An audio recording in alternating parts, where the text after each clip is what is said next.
Assalamualaikum warahmatullahi wabarakatuh. Perkenalkan, nama saya Muhammad Fahmi Birojudin. Saya dari Prodi Tadris Bahasa Indonesia. Saya di sini akan memaparkan tentang materi unsur ekstrinsik puisi. Lebih tepatnya ini pada materi jenjang SMA atau fase E, lebih tepatnya pada kelas 10. Nah, langsung saja kita ke CP dan TP, capaian pembelajaran dan tujuan pembelajaran. Yang pertama yaitu capaian pembelajaran. Yang pertama, peserta didik mampu menulis gagasan, pikiran, pandangan, arahan, atau pesan tertulis untuk berbagai tujuan secara logis, kritis, kreatif dalam bentuk teks informasi ataupun fiksi. Peserta didik mampu menulis teks eksposisi, hasil penelitian, dan teks fungsional dunia kerja. Peserta didik mampu mengalihwahanakan suatu teks ke teks lainnya untuk tujuan ekonomi kreatif. Peserta didik mampu menerbitkan hasil tulisan di media cetak maupun digital.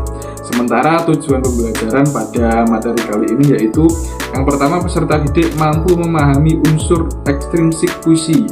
Yang kedua, peserta didik mampu untuk mengidentifikasi unsur ekstrinsik dalam sebuah puisi. Nah, kita langsung saja ke materi selanjutnya, yaitu pada materi inti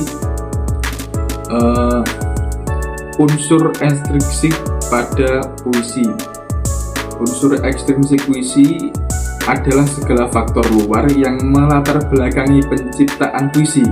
Nah, faktor tersebut bersifat subjektif, tergantung dari kondisi sosial, motivasi ataupun tendensi yang mempengaruhi penyair dalam membuat puisinya.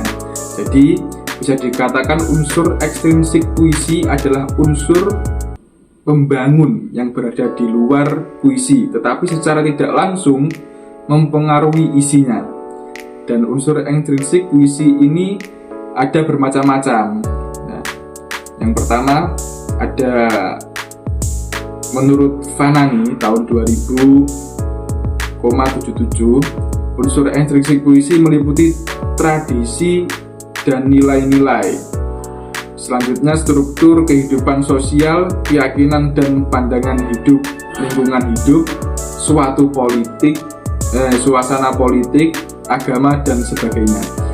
Sementara menurut Welek dan Warren, unsur ekstrinsik puisi terdiri dari biografi pengarang dan juga psikologis, sosiologis, dan filosofis. Nah, sementara unsur ekstrinsik ini dibagi menjadi 3. Apa saja? Mari kita lihat ya. Untuk yang pertama, unsur biografi, yang kedua unsur sosial, dan unsur nilai. Apa sih unsur biografi itu? Nah, mari kita simak. Unsur biografi ini mencakup latar belakang kehidupan penyair, pengalaman pribadi dan kondisi penyair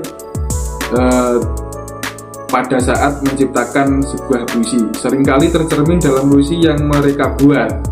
Misalnya, penyair yang mengalami kesulitan hidup mungkin menulis puisi yang menggambarkan tema perjuangan atau kesedihan, menggunakan diksi yang lebih mendalam dan emosional. Jadi pemilihan diksi ini juga sangat mempengaruhi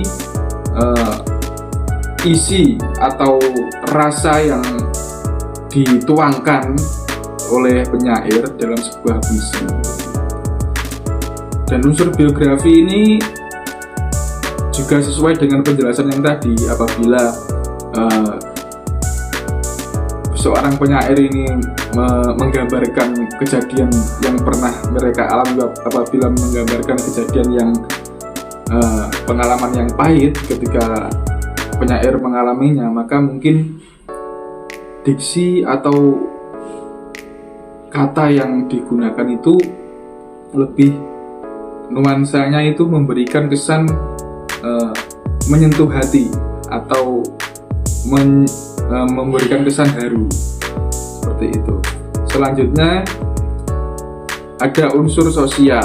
Nah, unsur ini berkaitan dengan konteks sosial dan budaya saat puisi ditulis. Misalnya, puisi yang ditulis pada masa-masa sulit dalam sejarah suatu negara mungkin mencerminkan ketidakpuasan masyarakat atau kritik terhadap pemerintah. Hal ini menunjukkan bagaimana kondisi sosial dapat mempengaruhi tema dan isi puisi. Jadi unsur sosial ini biasanya penyair itu melihat kondisi sosial pada suatu tempat atau pada suatu tahun. Contoh, pada tahun 1900-an, 1950-an mungkin itu terjadi namanya kepemimpinan Orde Baru, di mana pada tahun tersebut banyak sekali mahasiswa atau banyak sekali masyarakat yang turun ke jalan untuk mengkritik tentang pemerintahan Orde Baru. Hal ini kan sesuai dengan unsur sosialnya. Apabila ada kericuan atau ada mungkin pada suatu masa itu ada bencana alam, mungkin itu bisa menjadi bahan seorang penyair untuk menjadikan karya sastranya, seperti itu. Selanjutnya yaitu ada unsur nilai. Unsur nilai ini mencakup nilai-nilai yang ada dalam masyarakat seperti nilai pendidikan, seni, politik, dan budaya. Nilai-nilai ini dapat memberikan kedalaman pada puisi dan mempengaruhi bagaimana pembaca menafsirkan karya tersebut. Jadi unsur nilai ini juga menjadi unsur ekstrinsik yang mempengaruhi pengarang atau penyair dalam menciptakan karya sastranya. Jadi apabila ada nilai-nilai keagamaan atau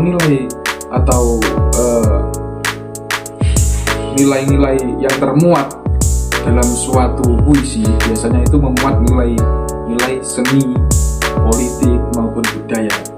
Ini tergantung dari kondisi seorang penyair atau pengarang. Biasanya penyair itu melihat